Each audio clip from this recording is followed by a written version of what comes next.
tungkol to sa mga alien. Eto kasi balik lang tayo, napag-usapan na natin to a few days ago, last week ata, dito sa channel. Yung mga classified na UFO, yung mga aliens, mga files na nandyan, ilalabas na raw ni parang ni Donald Trump. So, i-release na niya.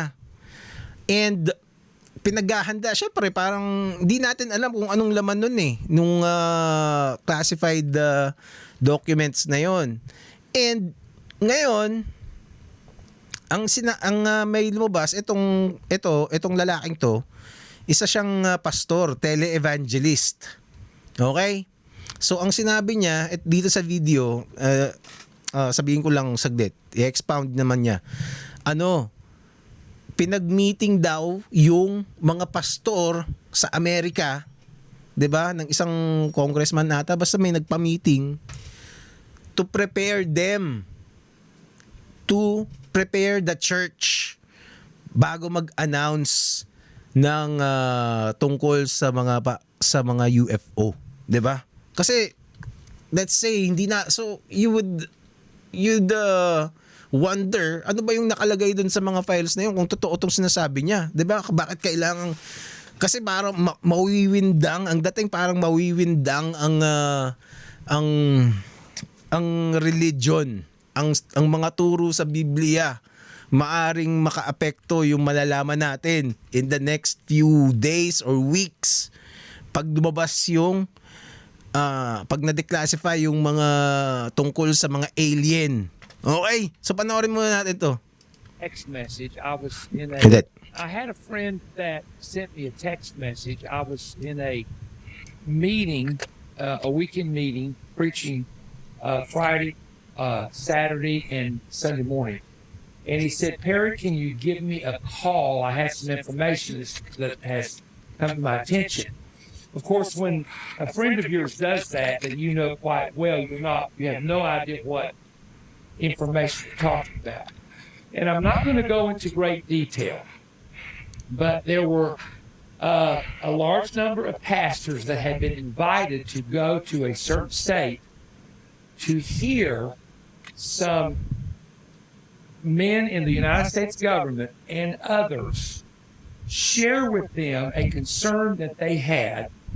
And this particular man, and I'll not name him, and then we may end up doing some teachings with him or having an event at his church. He has a great church. But he said, Perry, what they're about to release, from what we're hearing, there's going to be a release concerning aliens. Ayun, may mga aliens, so pinag-meeting yung mga pastor. Kasi magre-release na sila ng information tungkol sa mga alien. Sabi lang nitong pastor din tong nagsasalita, keep that in mind. And concerning unidentified flying object spacecraft, that some of the people who were in the meeting were telling us as pastors, you need to prepare your people and you need to get ready to answer them for what you're about to hear being released. And some of it has to do with crafts that have been discovered.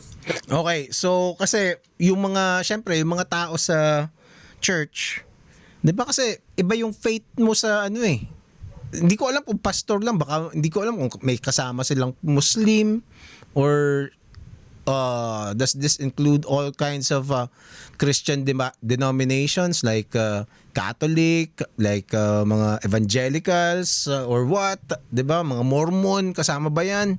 Yung mga Scientology. Tapos Scientology pala yung totoo, no? Putang ina. 'Di ba? Teka. That are not allegedly a part of our planet, and the materials they're made of are not a part of our planet. Okay, so eto, yun nga. Paano magre-react yung sambayanan, yung sangkatauhan, especially what if these information coming from the declassified files, what if they directly contradict what's written in the Bible, in the Quran, and other religious texts and faiths in the world. 'Di ba? So yun ang concern nung meeting na yon. So yung mga church leaders parang teka, ganito mangyayari, kailangan yung mga congregation nyo, yung mga tao sa church nyo, mapasabihan nyo muna para kumbaga to soften the blow, 'di ba? Kasi syempre may mga magkakaiba tayo ng level ng ng pagiging religyoso 'di ba? May mga religyoso talaga na may kipagpatayan para sa religion. Yung iba parang ganun pala yun, parang walang masyadong pake, 'di ba? Pero yung iba yung worldview nila are largely driven by religion, like katulad ni sino pangalan? Asawa nung isang sex bomb, si Alvin something, 'di ba? 'Di ba ganun siya ka-hardcore. 'Di ba? So may mga ganung klaseng tao. So tapos malalaman niya, puta, hindi pala totoo. Kung let's say yun ang sasabihin nung na declassify. So hindi natin alam kung paano magre-react yung mga ganung klaseng tao. Very strange reptilian-looking creatures. Okay, so ngayon basically he's saying na ang mga laman nung files na yon, basically kino-confirm niya yung mga aliens at saka yung mga UFO. Kasi dati yung UFO, ibig sabihin lang nun, unidentified flying object. Ibig sabihin, kung meron kang nakita sa langit na hindi mo maipaliwanag kung ano, UFO na yon. So whether lang yan, whether balloon or ibang klaseng eroplano na hindi mo alam, or baka namalikmata ka lang, or weather phenomenon, or isang bug. Pag nakita mo UFO na tawag doon, hindi kailangan maging alien yun. Pero ito definitively alien yung sinasabi niya, hindi siya pwedeng mapagkamalan na hindi alien. Kumbaga sigurado sila na alien to, hindi to UFO. This is alien life form and alien technology. Yun ang sinasabi niya, at may sinabi pa siyang reptilian, 'di ba? Yung reptilian, mga yun, 'di ba? Yung isang conspiracy theory na kasi maaring itsura yun ng alien 'di ba? May iba't ibang uri kasi ng alien. Merong gray alien, tapos yung reptilian, tapos meron pang nalimutan ko yung ibang pangalan ng alien pero alam ko 4 ata yun. Anyway, meron pang insectoids, parang ganun. Parang mukhang insekto naman. Tapos yung reptilian, mukha talaga silang, malamang kung totoo to hindi talaga sila reptiles, pero mukha silang reptiles. 'Di ba? Mukha silang lizard people. Sabi nila si Mark Zuckerberg daw ganun. And other things that almost sound like something out of a sci-fi movie or an Orson Welles book. Oh, 'di ba? Well, yun na yun. So, dahil dyan, hindi natin alam kung anong ano bang feeling nyo doon? Na-excite ba kayo?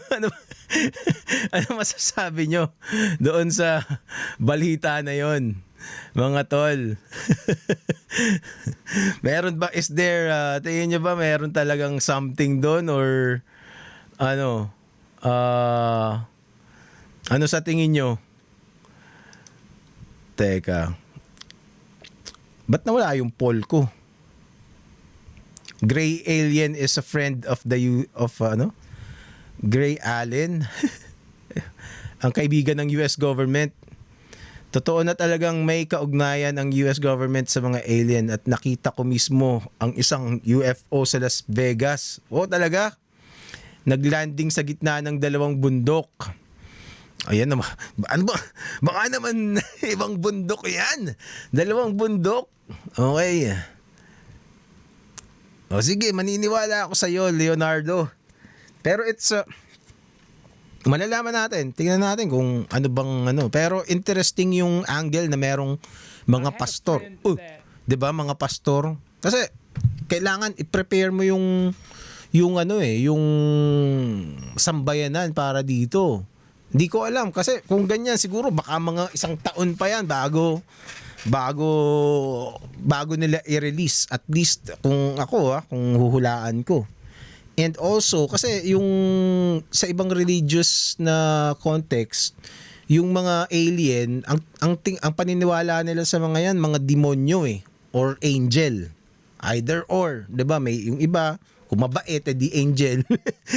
pag hindi, pag masama, malamang pag nakakita sila ng lizard people, baka demon na agad ang tingin nila dun automatically. Kasi iba yung, sabi niya, iba yung composition ng katawan. Hindi natin alam kung anong itsura, kung nag-go-glow ba yan or what, or hindi natin alam Pero it will be wild kung biglang malalaman natin na may ganun pala talaga, 'di ba? Isipin mo nga yun, kasi ang sabi ni Obama, merong mga napanood ako na mga interviews, mga hindi mga wakos to yung iba dito, si Matt Gaetz nga, muntik na maging secretary ni Donald Trump yun. Last year nung bagong election, hindi lang siya na-confirm. Pero sabi niya, meron daw nangaharas sa kanya tungkol sa mga aliens na yan, and he believes na meron. 'Di ba? Tapos yung isa, parang congressman siya, tapos tinanong siya kung naniniwala ba siya sa alien. Siyempre hindi niya dinadivulge lahat. Sabi, naniniwala ka ba sa alien? Sabi niya, oo, naniniwala siya. Definitively, naniniwala siya. Tapos tinanong siya, naniniwala ka ba sa aliens bago ka pumasok ng kongreso? Sabi niya, hindi. So, ibig sabihin, nung pumasok siya sa kongreso, tsaka niya lang nalaman. Kumbaga, naging open naging sa kanya yung information. But then again, kung ganon, lahat ng pumasok sa kongreso, malalaman nila, 'di ba? Di napakadami na noon. Wala man lang kahit isang nagsuplong, 'di ba? So, and daming mga baliw na mga congressman sa US, 'di ba? Yung mga katulad ni na Ilhan Omar, 'di ba? Hindi nila naisip, hindi nila yun, isusuplong yun. Teka. Ang sabi nito, anong shape ng UFO daw? Leonardo. Anyway, we will find out. Let's see kung we will find out kung totoo ba talaga na may alien, finally. And then we will find out tawag dito, ano ba yung mga technology na meron sila, 'di ba? At ano na yung mga na reverse engineer natin? Gaano nakakatakot or amazing yung mga technologies. And 2, kung paano magre-react yung mga tao pag nalaman nila na merong mga ganun, mga lizard people, di ba? And will they make let's say meron silang anti-gravity vehicles, di ba? Ano yun? Gagawin ba nilang available sa publiko yung technology na yun? Or what? Are they gonna kung meron silang mga energy sources na I don't know, malamang wala kasi malamang ginamit na ng Amerika yung meron sila. Or if there's new medicines na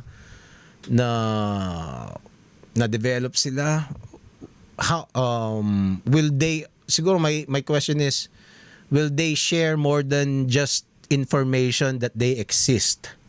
'Di ba? Kasi kung ano yung mga, malay mo may mga technology sila na, let's say we get flying cars, yung parang Jetsons, ganun. Di ang laki ng magbabago sa mundo, 'di ba? Can you imagine just that technology will change the landscape of the world forever. Basically, kung let's say kaya nilang mag-travel sa space, 'di ba? So if will those technologies be made available for the public or sosolohin pa rin nila? They're gonna gatekeep everything. So I suppose Yun. We'll find out.